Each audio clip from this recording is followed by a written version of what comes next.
আরে বাবা, কি বিশ্রী রান্না হয়েছে! তরকারিতে কি কোনো জিরে বাটা, আদা বাটা কিছুই দেয়নি নাকি? কই গো রাধুনী ঠাকুর, কোথায় গেলে? এদিকে এসো।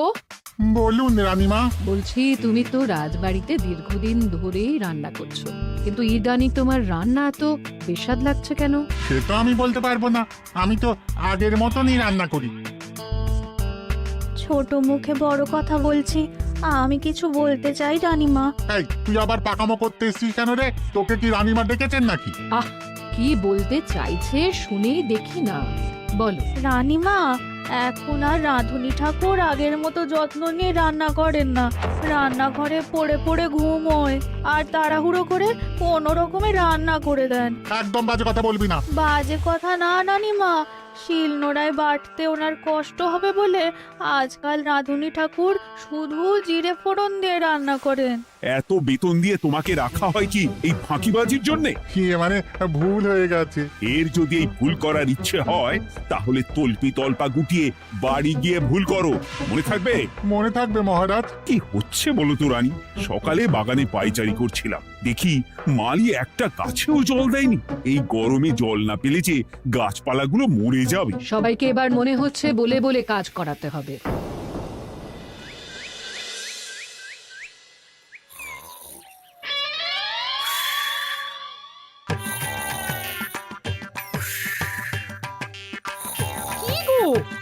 কদিন ধরে তো তুমি শুধু খাচ্ছ আর ঘুমোচ্ছ। বাজার দোকান কিছুই নেই গো, রাজসভাতেও যাও না। কি যে করি। কি গো দিদা, দাদু আজও ঘুমোচ্ছে? কি বলবো বলতো? আমরা কিছু একটা ব্যবস্থা করছি, দাঁড়াও।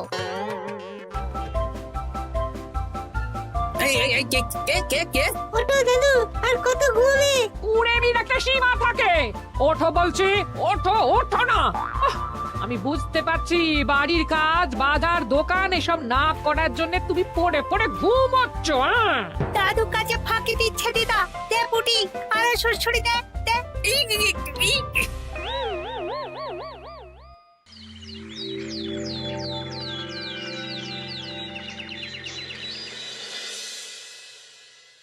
মহারাজের শরীর খারাপ না মন খারাপ? মহারাজ এরকম চুপ করে ঘুম মেরে থাকলে তো রাজপাট সব উঠে যাবে। কিছুই বুঝতে পারছি না। মহারাজ আছেন চুপটি করে, নেই যে মুখে শব্দ। ফাঁকি দিলে এবার তাকে করব আমি জব্দ। অনেক শুয়েছি, আর নয়। মহারাজ, কে ফাঁকি দিচ্ছে? আমি তো ফাঁকি দিই না। পণ্ডিত, তুমি দিচ্ছ নাকি ফাঁকি? না না, বৈদ্য। আমি ফাঁকি দিলে সবাই ওই রোগে ভুগে মরে যাবে। আমি তো রোজ সময়ই রাজসভায় আসি, তাহলে আমি বলছি আসল কারণ। রাজবাড়ির রাধুনী ফাঁকি দিচ্ছে, আর 3 দিন ধরে রাজসভায় গোপাল বেপাত্তা। হ্যাঁ, এই গোপাল বেটাই আসল ফাঁকিবাজ। ওকে বরখাস্ত করে দিন। গোপালকে যদি বরখাস্ত করা হয় তাহলে বিপদে আপদে মহারাজের পাশে দাঁড়াবে কে? অসময় মহারাজ বুদ্ধি পাবেন কার কাছে? এই সুযোগ, এই সময় গোপালকে মহারাজের চক্ষুশূল করতে হবে, তাহলে আমি একেবারে জেঁকে বসতে পারবো। মহারাজ, গোপাল ঠিক কতটা ফাঁকিবাজ হয়ে উঠেছে তার কোনো ইয়ত্তা নেই। হ্যাঁ, বলুন তো। বেটা গোপাল কোনোদিন সঠিক সময়ে রাজসভায় আসে না। কোনো দিন তো আসেই না, যেমন আজকেও আসেনি। আর না এলে মহারাজকেও কারণটা জানায় না। আপনাকে সম্মান করা তো দূরের কথা, কোনো ভ্রুক্ষেপই করে না। এটা কিছুটা হলেও মন্ত্রী মশাই ঠিক কথা বলছেন। হ্যাঁ, এ তো একদম সঠিক কথা। ঠিক বলেছ। প্রহরী, প্রহরী, বলুন মহারাজ। তুমি আরেকজনকে সাথে নিয়ে এক্ষুনি গোপালকে তুলে নিয়ে এসো। আচ্ছা মহারাজ। বলি, তুমি আজকেও রাজসভায় কামাই করবে? অর্ধেক দিন কামাই করলে বেতন কাটা যাবে গো। গিন্নিমা, গোপালকে মহারাজ ডাকলেন। ওই দেখো, রাজবাড়ি থেকে প্রহরীও ডাকতে এসেছে। ওহ, মহারাজের আদেশ না শুনলে তোমাকে তুলে নিয়ে যেতে বাধ্য হব। আরে দাঁড়িয়ে দেখছিস কি? তুলে নিয়ে চল। ঠিক বলেছিস, তুই হাত ধর আর আমি পা ধরি। আমরা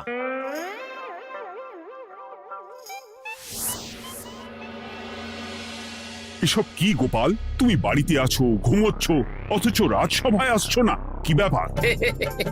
আগে মহারাজ, মস্তিষ্ককে বিশ্রাম দিয়ে বুদ্ধি বাড়াচ্ছিলাম। অনেক ব্যবহার হয়েছে তো, তাই একটু বিশ্রাম দরকার আর কি। আমার পুরো রাজসভাটাই ফাঁকিবাজ।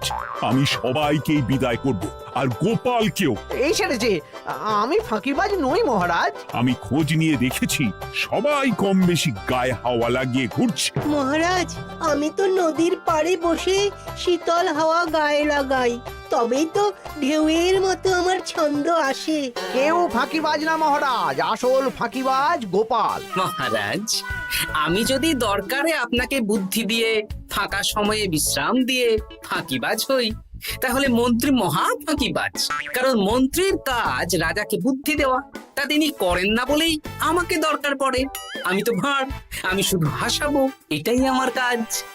তাতে কি, সেনাপতিও তো সেনাপ্রধান, ও কি যুদ্ধ করে? রাজ্যে শান্তি শৃঙ্খলা বজায় আছে, তাহলে যুদ্ধ করে হবেটা কি? হ্যাঁ, অকারণে পায়ে পা দিয়ে যুদ্ধ বাঁধাবো নাকি? হ্যাঁ, যত সব। যখন তখন বিপদ আসতে পারে, তাই যুদ্ধের জন্য সব সময় সামরিক শক্তিকে প্রস্তুত থাকা দরকার। হ্যাঁ, এটা গোপাল ঠিক বলেছে। সেনাপতিকে তো কোনোদিন সেসব নিয়ে মহড়াও করতে দেখি না। তাহলে দাঁড়ালো 3 জন ফাঁকিবাজ। মূল অভিযুক্ত গোপাল দিন রাত কামাই করে, মন্ত্রী মহারাজকে বুদ্ধি দেয় না, আর সেনাপতি যুদ্ধের প্রস্তুতি নেয় না। এই 3 জনকে আমি বিদায় করব। এই সেরেছে, এ তো দেখছি বিনা মেঘে বজ্রপাত। না, তবে তোমরা যে ফাঁকিবাজ নও সেটা প্রমাণ করার জন্য 12 ঘন্টা সময় দেব। আমাদের কি করতে হবে? তোমাদের 3 জনকে 3টে খালি বস্তা দেব। প্রত্যেকে ওই খালি বস্তা নিয়ে জঙ্গলে যাবে, আর এই 12 ঘন্টার মধ্যে জঙ্গল থেকে বস্তা ভরে আনবে। একটা বস্তা ভরার জন্য 12 ঘন্টা সময়? এ তো খুবই সহজ কাজ। সহজ কঠিন জানি না, যে ফাঁকি দিয়ে ফাঁকা বস্তা জমা দেবে বা কিছুটা ভর্তি কিছুটা খালি আনবে, সে সাজা পাবে। আচ্ছা মহারাজ, আমি বস্তায় কি নিয়ে আসবো সেটা কি আপনি দেখবেন? তা দেখব না, কিন্তু বস্তা ভরে আনতে হবে। আর যা বস্তায় ভরে আনবে তাই নিয়ে সবাই বাড়ি ফিরে যেতে পারবে। তার মানে বস্তাতে যা থাকবে সব বস্তার মালিকই পাবে। একদম তাই। বুঝে গেছি, ভিতরে কোনো গভীর পরিকল্পনা আছে। প্রহরী, প্রহরী, তুমি এই 3 জনকে 3টে বস্তা দিয়ে দাও। যথা আজ্ঞা মহারাজ। আর বাকি সভাসদেরা আজকে রাজসভাতেই থাকুক। ওরা 3 জন আসবে, ওদের বিচার হবে, তারপর ফিরবে। আমাদের খাওয়া দাওয়া তাহলে রাজবাড়ির তরফ থেকেই দেওয়া হবে মহারাজ? হ্যাঁ। জঙ্গলে তো যাচ্ছি, কি নেব? গোপাল, আমি বলি কি, তুমি বরং আমার বস্তায় ঢুকে যাও, আমি তোমাকেই নিয়ে ফিরে যাই, লেটা চুকে যাবে। আপনি যদি একা আমাকে বস্তায় ভরে নিয়ে যেতে পারেন তো চলুন। একা? এই সেরেছে। দাঁড়ান, আমি আপনার কাঁধে চড়ে দেখি আপনি আমাকে বইতে পারবেন কি পারবেন না। না না, মুখ ফসকে বলে ফেলেছি, মাথা খারাপ নাকি? তাহলে নিজের মতন থাকুন।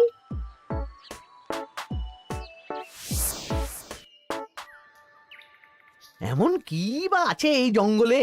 আমার কাজে লাগার মতন তো কিছুই দেখতে পাচ্ছি না। ওই তো ওই দিকটা একটু ছায়া আছে বেশ, ওই গাছের নিচে গিয়ে বিশ্রাম নি। সেনাপতি, অত চিন্তা ভাবনা করার কিছুই নেই। মহারাজ তো আর দেখবেন না আমরা বস্তায় কি ভরে নিয়ে যাব। 12 ঘন্টা অনেক সময়। এখন বিশ্রাম নাও। আপনার ইঁদুরের পেট, আপনি বিশ্রাম নিন।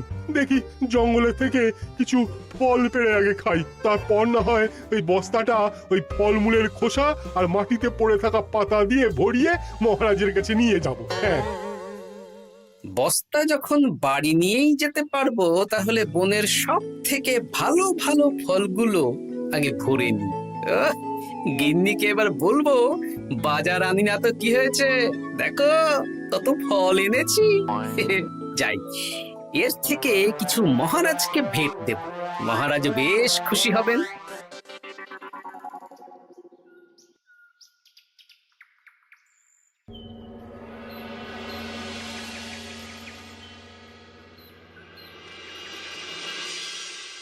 উফ, এই এত বড় জ্বালার মতো পেটখানা নিয়ে এই তেল্লাই গাছে উঠবো কি করে? দূর দূর, আশেপাশে ঢিল পাথরও দেখতে পাচ্ছি না। এই বুড়ো বয়সে হাড়গোড় ভাঙলে সে এক খারাপ ব্যাপার হবে। আরে দূরে ওদিক থেকে আওয়াজ পাওয়া যাচ্ছে, তার মানে এই বনে কেউ এসেছে। ভাই মদন, এই গাছটা ঝড়ে ভেঙে অনেক দিন পড়েছিল, এটা তো নেবই। তুই ওদিকে দেখ, কত মোটা একটা সেগুন গাছ রে। ওই গাছটা নিয়ে গেলে আমরা 1 বছর বসে খেতে পারবো। তাহলে আর দেরি কেন, হাত লাগা। আরে আরে আরে করো কি, এগুলো সব আমাদের মহারাজ কৃষ্ণচন্দ্রের পছন্দের গাছ। ভুলেও এই গাছ কেটে নিয়ে যাওয়ার ভাবনা চিন্তা করো না। আর ওই সেগুন গাছটা তো মহারাজের সবচেয়ে প্রিয়। আরে মহারাজ কি করে জানবে শুনি, এই বনে তো তিনি ভুল করেও আসেন না। এই যে আমি আসি, আমি মহারাজের দূত। তোমরা যদি ভুল করে ওই সেগুন গাছে হাত দাও, তাহলে কিন্তু তোমাদের গর্দান যাবে। এই সেরেছে, কিন্তু আমরা তো কাঠুরিয়া, কাঠ ছাড়া পেট চালাবো কি করে? সে তোমাদের ব্যবস্থা তোমরা করো, অন্য অনেক কাজ আছে। এই সামনের গাছটা মরে পড়ে আছে, এটার কাঠ আমরা নিয়ে যেতে পারবো তো? তা পারবে, এতে অত চিন্তার ব্যাপার নেই। গোপাল আছে যখন, তখন এই রাজ্যের কেউ মুশকিলে থাকবেই না। শুধু তোমাদের একটা কাজ করতে হবে। কি কাজ? এই নাও বস্তা। আমার জন্য এই জঙ্গল থেকে টাটকা বিভিন্ন ফল পেড়ে এই বস্তা ভরে দাও, তাহলে মহারাজকে আর তোমাদের কথা বলবো না, বুঝলে? আর তোমাদের যাতে রাজবাড়িতে কোনো কাজ হয় সেই নিয়ে মহারাজের কাছে সুপারিশও করবো, কেমন? বেশ বেশ, এই তুমি তাহলে এখন এখানে বিশ্রাম করো, আমরা তোমার বস্তা ভরে ফল নিয়ে আসছি। ঠিক আছে, আমি তোমাদের কুঠার পাহারা দিচ্ছি, তোমরা ভালো তরতাজা ফল বস্তায় ভরে নিয়ে এসো।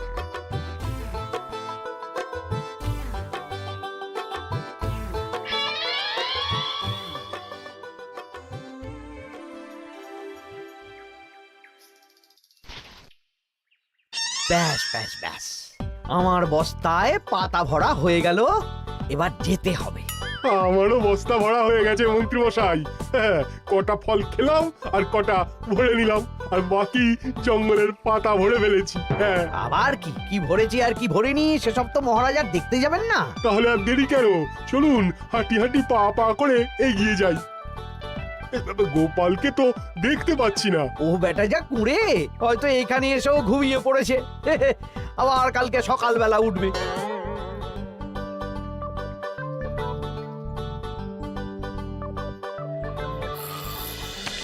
এই যে ভাইয়া, এই যে। হ্যাঁ, কে কে?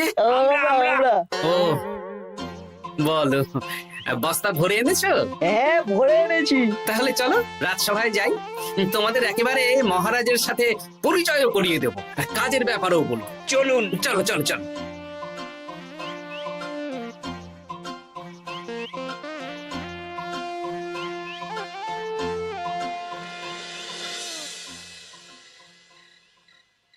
দেখা যাক মন্ত্রী সেনাপতি গোপাল কখন বস্তা ভরে আনে।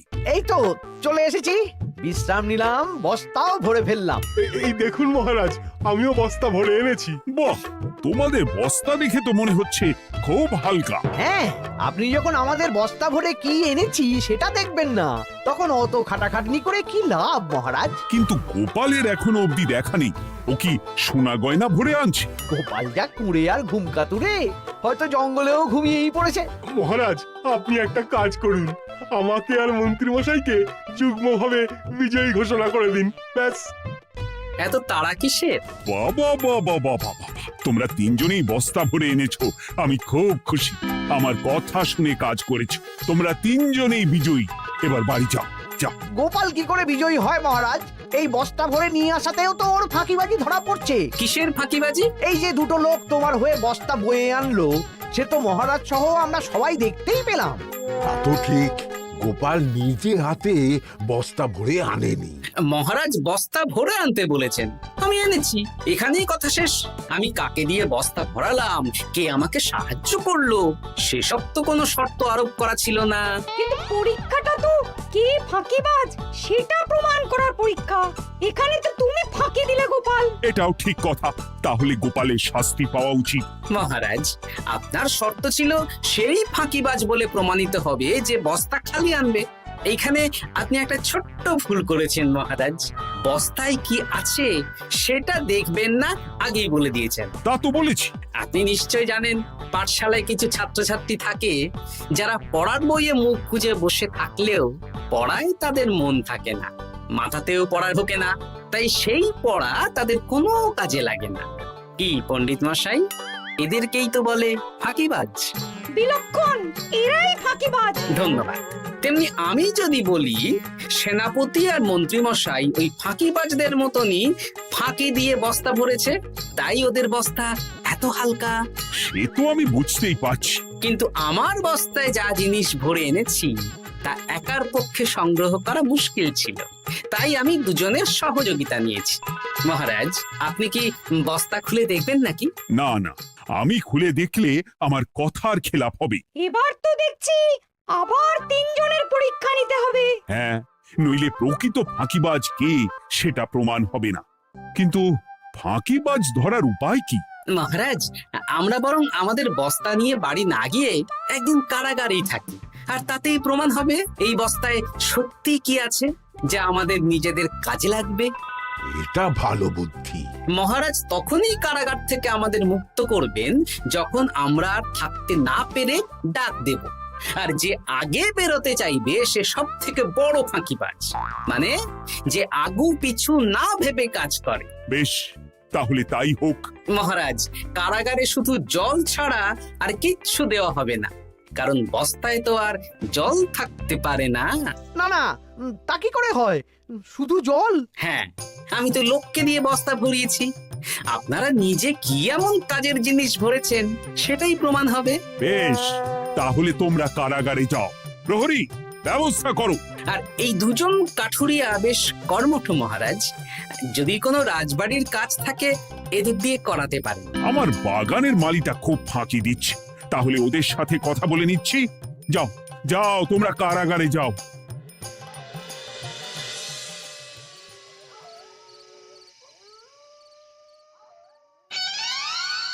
ওরে বাবা রে, কি খিদে খিদে পাচ্ছে রে। দেখি বস্তায় কি আছে দেখি।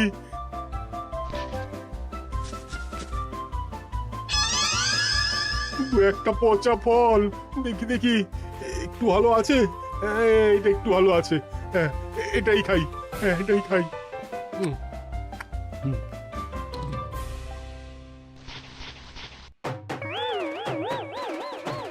আমি তো শুধু পাতা ভরেছি, কি সেরেছি? আমাকে কি জল খেয়েই কাটাতে হবে? এবার আমি দেখি। আহা, টাটকা ফল আর জল। আমার কাছে যা ফল আছে এগুলো খেয়ে আরাম করে 5-6 দিন কেটে যাবে। ও গোপাল, আমাকেও কটা ফল দাও না গো। ও গোপাল, আপনি এখান থেকে উঠুন, অন্য বাগানে ফুল হয়ে ফুটুন। ফল খাবেন? এখন কর্মফল ভোগ করুন। ওরে বাবা, জল খেয়ে আর কতক্ষণ কাটাবো?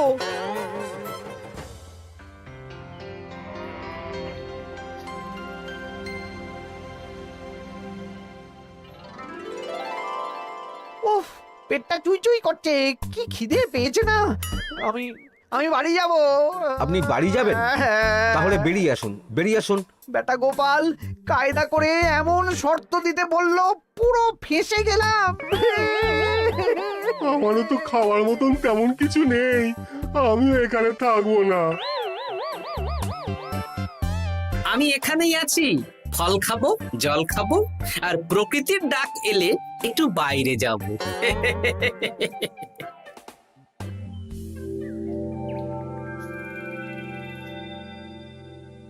কি তোমরা কারাগারে এক রাতের বেশি তো থাকতেই পারলে না? কি আর করব বলুন মহারাজ, আমরা তো আর গোপালের মতন বস্তা ভরে টাটকা ফল নিয়ে আসিনি।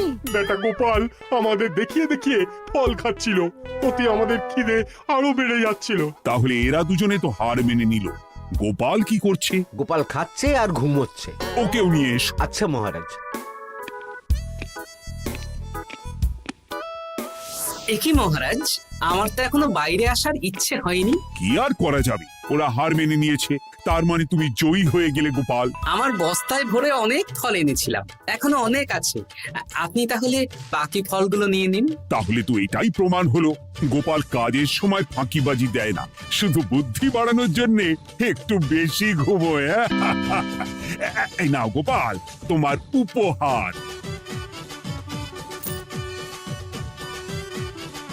মহারাজ, আমি সময়ের কাজ সময়ে করি আর বাকি সময় একটু ঘুমাই। আমার এখন ঘুম দরকার মহারাজ, কাল থেকে অনেক ধকল গেল যে। বেশ, তোমাকে ঘুমানোর জন্য 1 সপ্তাহ ছুটি দেওয়া হলো। ধন্যবাদ মহারাজ।